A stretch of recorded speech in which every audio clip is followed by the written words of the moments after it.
تو اس نے آپ کو جو عقل و ذہن دیا آج کے بچے کو بھی دیا.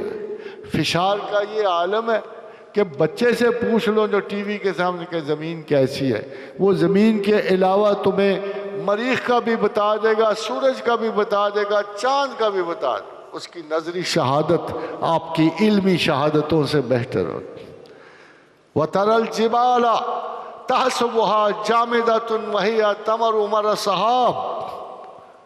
تم گمان کرتے ہو کہ پہاڑ کھڑے ہیں، اور پھر سائنسدان کہے گا یار اللہ کی بات صحیح ہے. اب جب تک آپ تھوڑا سے جیوگرافیکل ایلیمنٹس نہیں پڑھو گے، جیوگرافی نہیں پڑھو گے، تھوڑا سا کسی سے پوچھ کے دیکھو گے یار جغرافیہ دان تو نے زمین کا حال بڑا پڑھا ہے، پہاڑ تیری تعلیم کے اندر آتے ہیں، بتا تو صحیح کہ پہاڑ کھڑے ہیں. وہ کہے گا ہاں یہ زمین کی رفتار کے ساتھ ساتھ بھاگ رہے ہیں. کوئک، یہ زمین کی رفتار کے ساتھ ساتھ بھاگ رہے.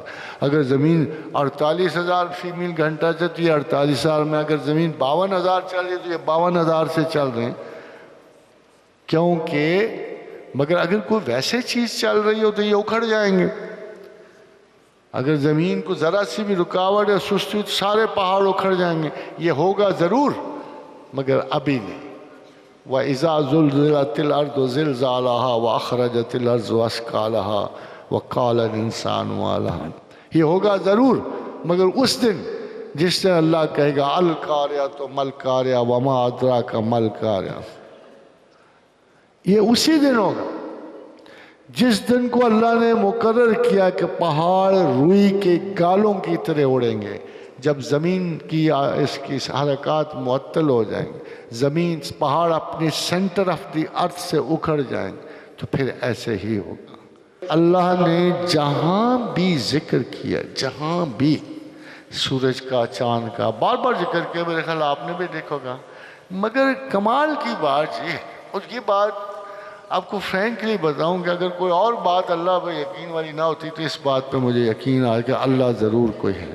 کمال کی بات یہ ہے کہ کہیں بھی اس نے چاند کو جلتا ہوا نہیں کہا. جہاں بھی ذکر کیا کہا جہاں فی السماء بروج وجعل فیہا سراجا وقمرا منیرا. سورج جلتا ہے اور چاند اس سے روشن. جدھر بھی ذکر کیا اور بے شمار مرتبہ کیا مگر کہیں بھی چاند کو جلتا ہوا نہیں کہا. جہاں بھی ذکر کیا سورج ہے جلتا ہوا چراغ، سورج جو روشنی دے رہا ہے اور چاند اس سے روشن ہے.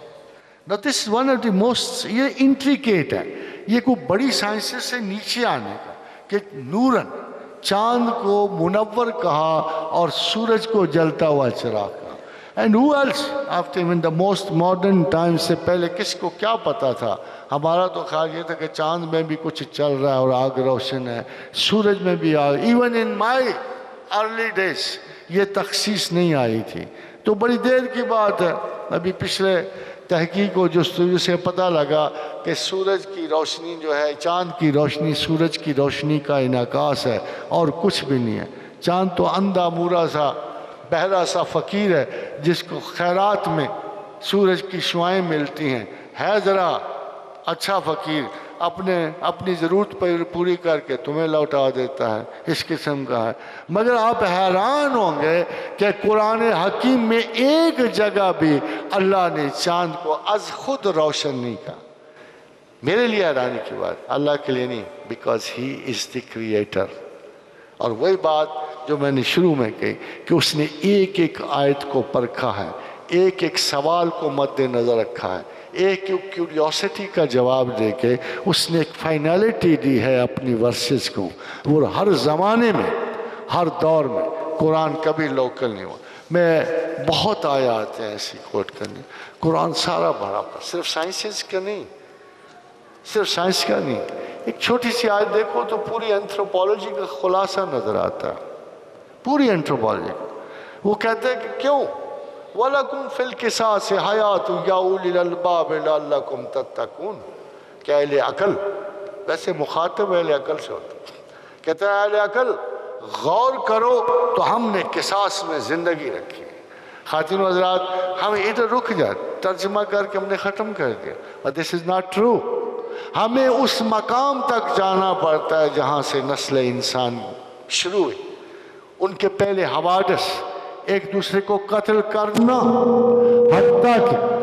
حتیٰ کہ مشہور ہے کہ ہومو نیانڈرتھل جو تھا، یہ جو سب سے ہماری ایک جنریشن جو بالکل واش ہو گئی ہے، وہ گوشت خور تھا، کینیبالزم تھی اس میں، اور پوری کی پوری نسل وہ ختم ہو گئی۔ اور انسان اسی طرح ایک دوسرے کو تباہ و برباد کرتا چلا آیا، حتیٰ کہ پروردگار کی طرف سے ان پہ حکم لاگو کیا گیا کہ اس طرح اپنے آپ کو تباہ نہ کرو، اگر بدلہ لینا ہے تو پھر الحر بالحر والعبد بالعبد، اس طرح بدلہ لو، السن بالسن، العین بالعین، آنکھ کے بدلے آنکھ، دانت کے بدلے آنکھ، محدود کرو انتقام کی اس حص کو، اور ایک کے بدلے میں 10 کو نہ قتل کرو۔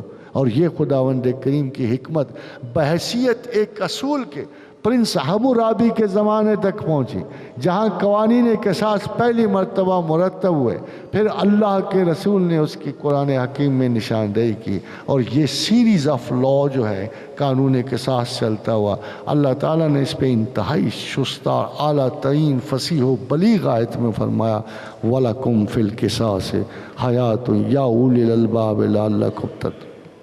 اے اہل عقل، اگر تم غور کرو تو ہم نے قصاص میں حیات رکھی ہے۔